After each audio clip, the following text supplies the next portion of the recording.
Hi guys, I hope you're all well. This week we're taking a look at the big picture, week 4. But I wonder if your lockdown looks anything like mine.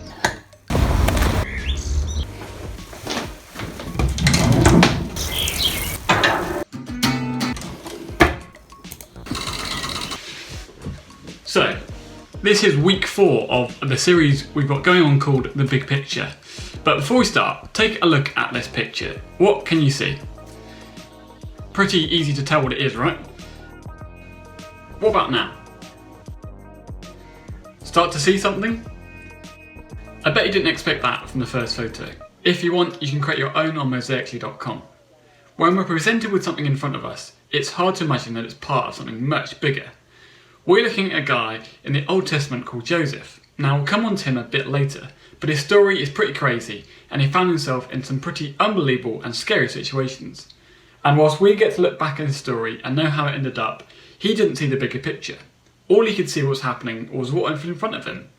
I wonder if, being in those circumstances, Joseph asked himself the question, what's the point? I'm sure we would if we found ourselves in similar situations. Maybe you've asked that question when you found yourself dealing with disappointment, when you didn't make the team, or get ignored by a friend, or get gossiped about at school. You just couldn't understand why you had to deal with the pain and disappointment. You couldn't see the bigger picture, the point of the situation.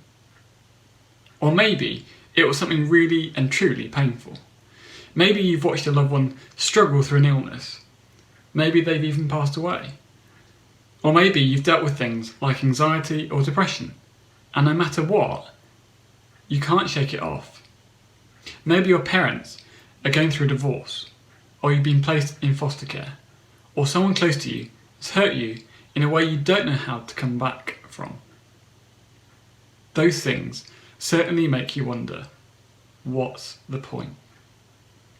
Maybe you even feel this way about your faith. You come to church, open the Bible from time to time, and say a few prayers here and there, but nothing really feels different. You keep trying to connect with God, but nothing seems to happen. And so you're left wondering, what's the point? The truth is, we'll all experience difficult things throughout our lives, and when we're in the middle of those difficult things, we often ask that same question. What's the point? We don't see any good in the situation, or we don't experience the outcome we hope for. And we don't see any part of the big picture. We just see our pain. When we feel that way, it's nearly impossible to believe that anything good could come from it. Let's take a look back at the story of Joseph. His story is recorded in the Old Testament, the beginning part of the Bible. Remember how we said Joseph found himself in the middle of a lot of difficult, painful and frustrating circumstances? Well, after his brothers threw him in a well and Joseph was sold into slavery, he was taken to Egypt to work for a guy named Potiphar.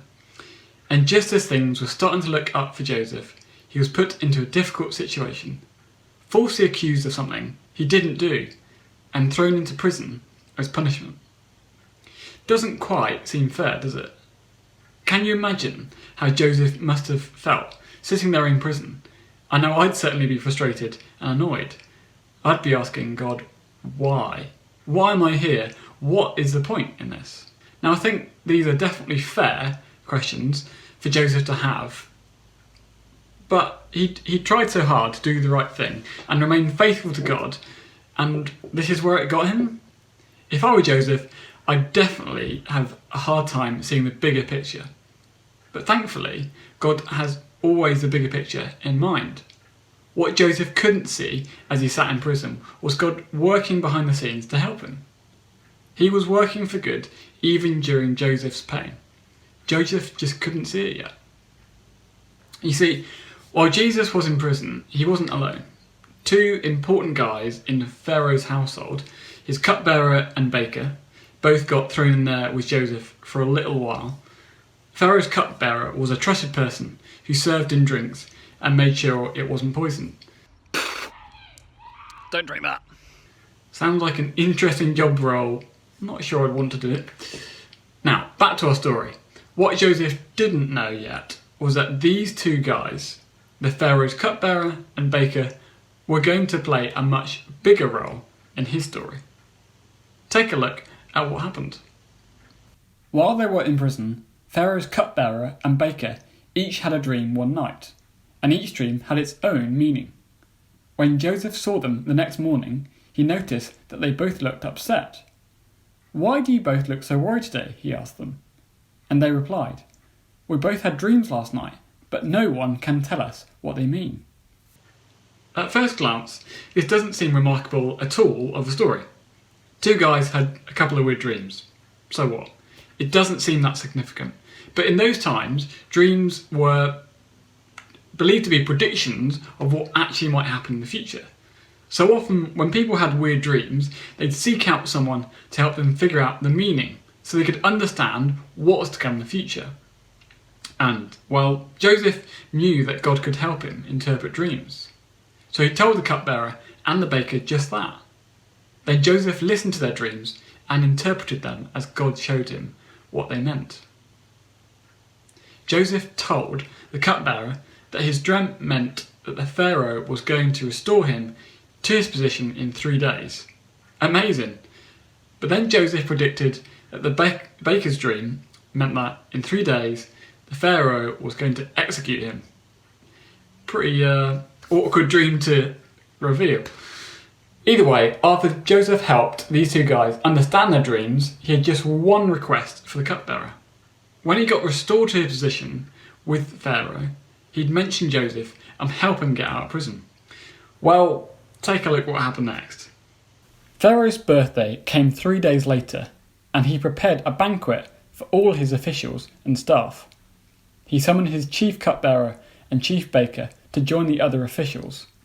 He then restored the chief cupbearer to his former position, so he could again hand Pharaoh his cup. But Pharaoh impaled the chief baker, just as Joseph had predicted, when he interpreted his dream. Pharaoh's chief cupbearer, however, forgot all about Joseph, never giving him another thought. Okay, I think there are two important things to note about this passage. First, everything God told Joseph would happen did happen. And second, even after all that, Joseph was forgotten. The cupbearer didn't keep his word, and so Joseph remained in prison. Can you imagine how hopeless Joseph would have felt, sat there, and this guy's forgotten what he's meant to do?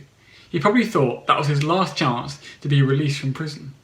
And we can only assume that, again, he found himself asking the question, what is the point in all this pain and suffering? Nothing is ever going to change. And for a while, that probably seemed true. Because, as the Bible tells us, it took a full 2 years for the cupbearer to finally remember Joseph. Talk about bad memory. But Joseph didn't know at all what was happening. All that God was doing in those years. He couldn't see the bigger picture.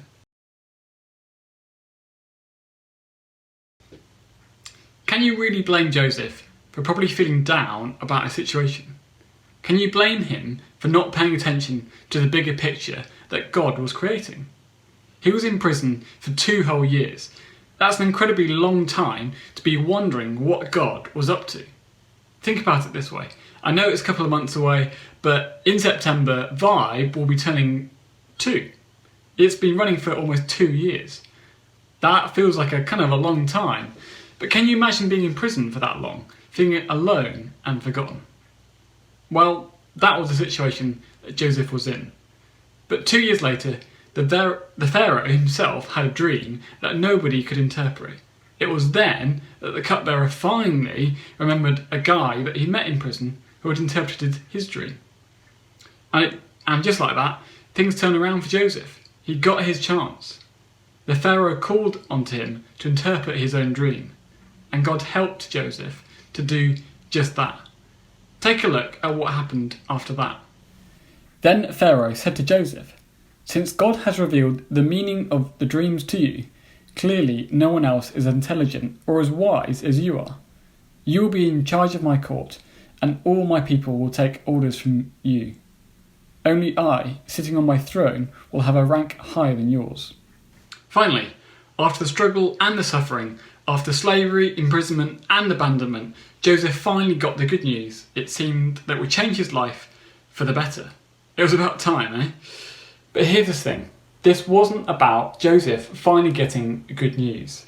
This isn't about the happy ending or nice promotion that he got. It's about the bigger picture. What Joseph didn't realise during that time in prison, that God was writing the bigger story. Joseph didn't see that then, right there in the middle of a painful and difficult circumstance. He was positioned to do something great, something only he could do. Joseph's story was painful and filled with problems, but through those problems, God was creating a better future for Joseph. Joseph just had to be willing and trust that God could use him where he was. That was even during Joseph's pain and problems. God was working behind the scenes for his good. And I think the same can be true for you. We may never understand why we're dealing with the situations we're facing in our own lives, but we can trust, just like there was for Joseph, there's a bigger picture. And while creating a bigger picture, God is working for our good. That may not always look in the way we think or hope. It certainly didn't for Joseph. And we may never actually figure out why we had to go through those circumstances and the tough things in our life. But when we trust God right where we are, we can trust that He's working towards what's best for us, even if we can't see it or understand it. In other words, when you can't see the bigger picture, trust that God is working for your good. So, how do we do that? Instead of struggling to find the point in our pain, how do we trust that God is working for our good? I think we can with these simple steps. Number 1, exercise faith. On a daily basis, maybe even sometimes hourly, choose to believe that God is good and that He has everything in His control. In those moments when you don't feel like you believe, or when the pain is too much, say something like this over and over until you start to believe it. God, you are good no matter what, and you have control in everything in your control. Number 2, look for the good. When you're in a difficult situation, it's normal to rush past the problem. But sometimes when you pause, take a step back, you can learn something about yourself and others.